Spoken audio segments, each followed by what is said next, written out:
During a period of political turmoil and civil war in Syracuse under the rule of Dionysius II, the citizens of Syracuse sought help from Corinth, the city that had originally founded Syracuse.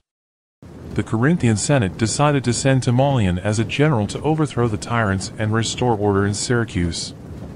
Prior to Timoleon's arrival in 345 BC, Dionysius II had made peace with Carthage, a powerful city-state in North Africa. Carthage likely benefited from the political instability in Sicily, as it weakened the military power of the Greek cities. Carthage attempted to prevent Timoleon from landing in Sicily, but their efforts were unsuccessful.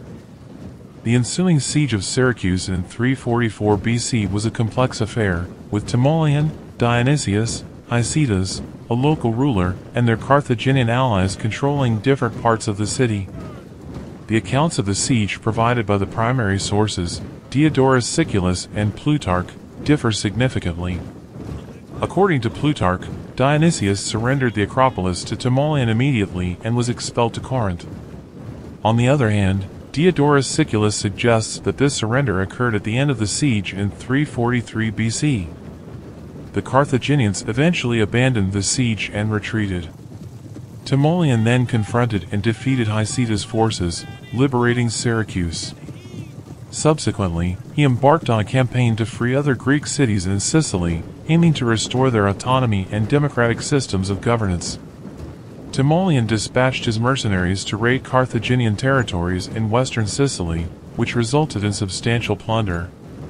As his military strength and reputation grew, the remaining Greek cities in Sicily willingly submitted to his leadership due to his policy of restoring their autonomy.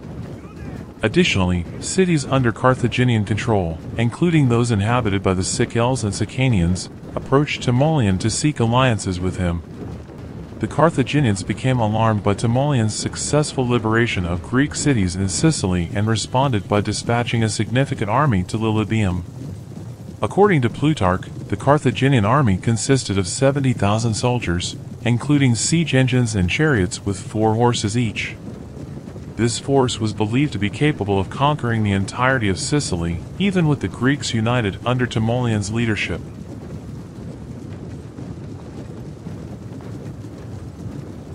It is often difficult to tell Carthaginians from elephant droppings. Both smell appalling. Carthaginians' men are the ones with swords and spears. Kill them, and try not to tread in the droppings. Now, to arms!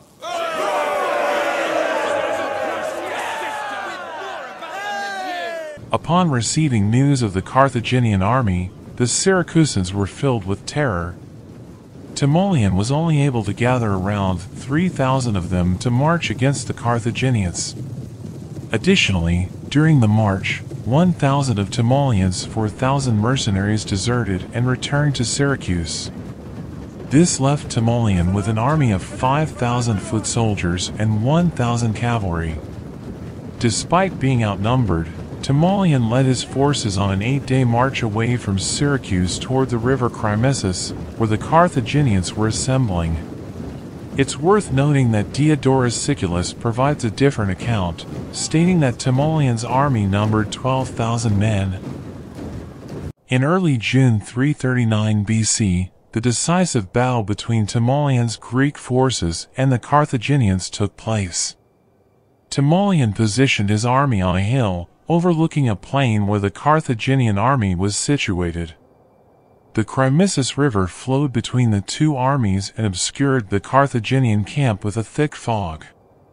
However, the noise coming from the Carthaginians indicated that they were preparing to cross the river. As the sun rose higher in the sky, the fog gradually dissipated, revealing the Carthaginian troops on the plain. At the forefront of their army were the 4-horse chariots, followed by the infantry, which the Greeks recognized as Carthaginian citizens. The foreign troops formed the rear of the Carthaginian formation. Timoleon saw an opportunity to exploit the divided Carthaginian army due to the presence of the river. He made the decision to send his cavalry forward with the objective of disrupting the formation of the Carthaginian citizen infantry. By preventing them from forming a cohesive phalanx, Timoleon aimed to weaken their defensive capabilities and gain an advantage in the battle.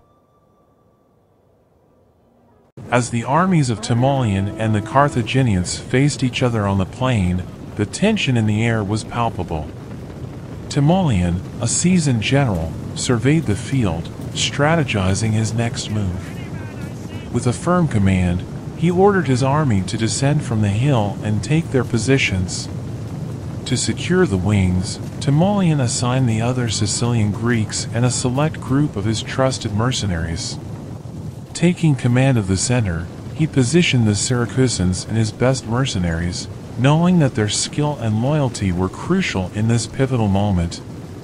Yet, as the Greeks prepared to charge, a formidable obstacle stood in their path. The Carthaginian chariots, with their powerful four-horse teams, created a barrier that threatened to impede the Greek cavalry from attacking the enemy infantry head-on. Timoleon, undeterred, swiftly devised a daring plan. With a resolute command, he ordered his cavalry to veer past the line of chariots, launching a surprise attack on the flank of the Carthaginian infantry.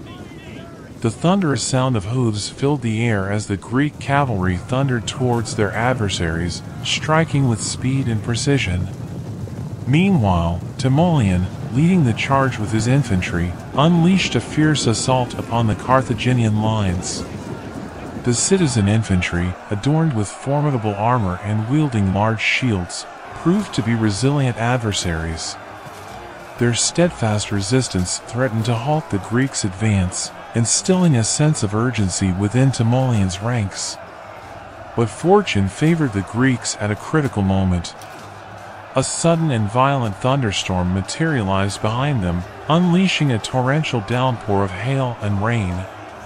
The storm raged, striking the Greeks in the back, but the Carthaginians were pummeled mercilessly in the face. The elements turned against the Carthaginians, placing them at a severe disadvantage. The deluge of water and mud rendered their heavy armor cumbersome, hindering their movements and diminishing their effectiveness in combat. Each step they took became a struggle, as the quagmire of the battlefield sapped their strength and resolve. To compound their woes, the storm caused the Crimissus River to surge beyond its banks, transforming the once solid ground into a treacherous expanse of swirling currents. Small streams formed by the overflow snaked across the plain, further complicating the Carthaginians' attempts to maintain their formation and fight effectively. The Greeks, emboldened by the turn of events, seized the advantage. They pressed forward with renewed vigor, exploiting the disarray and exhaustion that plagued the Carthaginian ranks. With each clash, the Greeks gained ground, their determination matched only by the fury of the storm that raged around them. In this tempestuous maelstrom of battle, Timoleon's leadership and strategic brilliance shone. His troops fought valiantly, their spirits undaunted by the adversity they faced. The elements had conspired with the Greeks, dealing a crushing blow to the Carthaginians and propelling Timoleon and his army towards victory. As the storm raged on, the cries of triumph mingled with the thunderous roar of the elements. The plain, once serene, became a chaotic battleground where the fate of nations hung in the balance.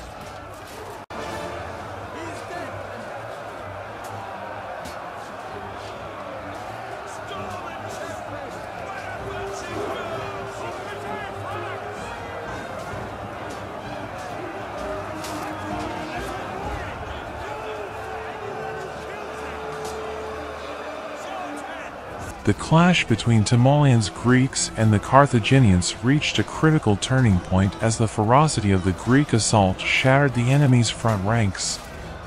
Panic spread through the Carthaginian lines as the Greeks swiftly overwhelmed the first rank of 400 men. With each defeated enemy, the Greeks grew bolder, their battle cries echoing across the plain. In their desperate attempt to escape the advancing Greeks, many Carthaginian soldiers turned and fled, their hearts heavy with fear. Yet, there was no respite for them on the open plain. The relentless pursuit of the Greeks cut through the retreating Carthaginians, leaving a trail of fallen soldiers in their wake. The Greeks showed no mercy, their determination unyielding as they hunted down those who sought refuge in flight. Trapped by the Crimissus River, some unfortunate Carthaginians met their end in the unforgiving currents. As they desperately attempted to cross the river, the Greeks intercepted them, their weapons cleaving through the panicked ranks. The swirling waters claimed more lives, swallowing the desperate cries of those caught between the relentless assault of the Greeks and the treacherous embrace of the river. Among the ranks of the Carthaginians stood the sacred band of Carthage, the pride and symbol of their city's might. Diodorus Siculus had recorded their number at 2,500, a formidable force bound by unyielding loyalty and unshakable dedication to their homeland. Clad in gleaming armor, their shields emblazoned with the sigils of Carthage, they formed an impenetrable wall of resolve. As the battle raged on, the sacred band fought with unparalleled valor, their every move a testament to their unflinching commitment. They clashed with the Greeks, each encounter a fierce struggle between two forces driven by unwavering determination. Blood stained the earth beneath their feet, mingling with the sweat and tears shed in the crucible of combat. But the weight of the Greek assault proved overwhelming, an unrelenting tide that threatened to sweep away all in its path. The sacred band, encircled by the chaos of battle, found themselves beset on all sides by an adversary that seemed unyielding. Their ranks thinned as the minutes stretched into hours, yet their spirit did not waver. They fought with an indomitable spirit, knowing that retreat meant disgrace and dishonor. The resounding clash of steel against steel filled the air, accompanied by the anguished cries of those caught in the throes of combat. Each member of the sacred band stood resolute, their devotion to their city and their cause etched upon their faces. As the battle raged, the lifeblood of Carthage flowed freely. The losses were staggering, with more than 10,000 soldiers from other nationalities falling in the face of the Greek onslaught. They fought with valor and determination, but their numbers dwindled, consumed by the maelstrom of battle. The aftermath of the clash revealed a somber scene. The field was strewn with fallen warriors, both Greek and Carthaginian, their bodies intermingled in a macabre dance of death. Amidst the carnage, the Greek victors moved with a mixture of triumph and sorrow. They beheld the fallen sacred band, their bodies arranged in testament to their unwavering loyalty. In the wake of the battle, the sacred band of Carthage stood as a testament to the unyielding spirit of those who fought to the last breath. Their unwavering loyalty and courage would forever be remembered, their sacrifice etched into the annals of history. And as the sun set upon the battlefield, it cast its golden hues upon the fallen, illuminating their valor and immortalizing their memory in the hearts of those who witnessed their sacrifice. Grief and despair gripped the survivors, Greek and Carthaginian alike, as they mourned the fallen and grappled with the weight of their losses. Silence descended upon the battlefield as the realization of the cost of victory settled upon the hearts of both victors and vanquished. Tears mingled with the dust of the battlefield, a poignant reminder of the sacrifices made and the price paid for victory.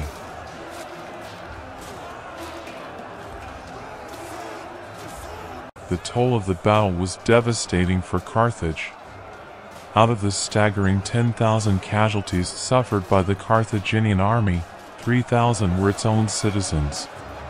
This unprecedented loss of Carthaginian lives shook the foundations of the city-state, which had relied heavily on mercenaries from Libya, Numidia, and Iberia for its military campaigns. Never before had Carthage paid such a heavy price with the lives of its own people. As the Greeks seized control of the Carthaginian camp, a scene of chaos unfolded. Greek soldiers, their adrenaline still pumping, scoured the fallen bodies, stripping them of their possessions. The spoils of war were bountiful. Gold and silver adorned the rich Carthaginian citizens, who had fallen victim to the Greek onslaught. The Greeks counted at least 5,000 prisoners, their defeated foes now at their mercy. But the true number of captives remained elusive, as some prisoners were hidden or taken by Greek soldiers for personal gain. The spoils of war were not limited to the physical possessions, for the Greeks had also acquired the wealth and riches that symbolized the opulence of Carthaginian society.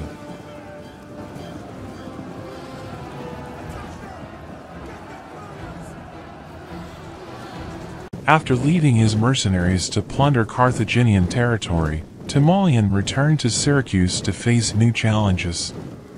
Hycetas, the tyrant of Leontini, and Mamercus, the tyrant of Catana, had formed an alliance with the Carthaginians, seeking to regain control and undermine Timoleon's efforts. Carthage, seeing an opportunity to reassert its influence, dispatched a fleet of 70 ships and Greek mercenaries led by Gisco to aid the tyrants.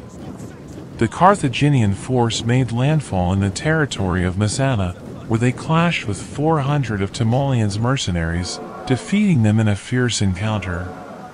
In another part of Carthaginian territory, near Iati, another group of Timoleon's mercenaries fell victim to a cunning ambush by the Carthaginians, resulting in their total annihilation. Despite these setbacks, Timoleon remained undeterred.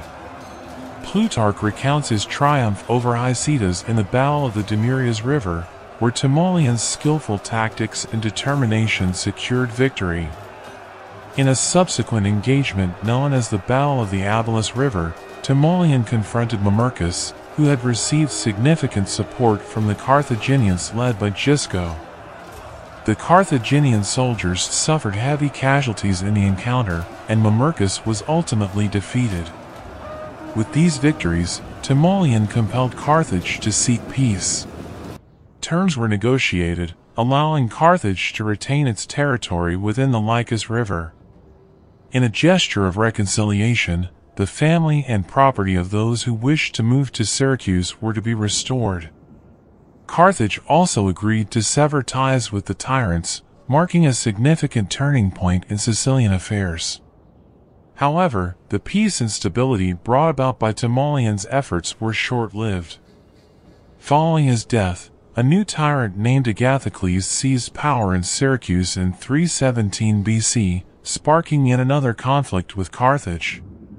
The cycle of warfare and power struggles would continue to plague Sicily, underscoring the fragile nature of political stability in the region.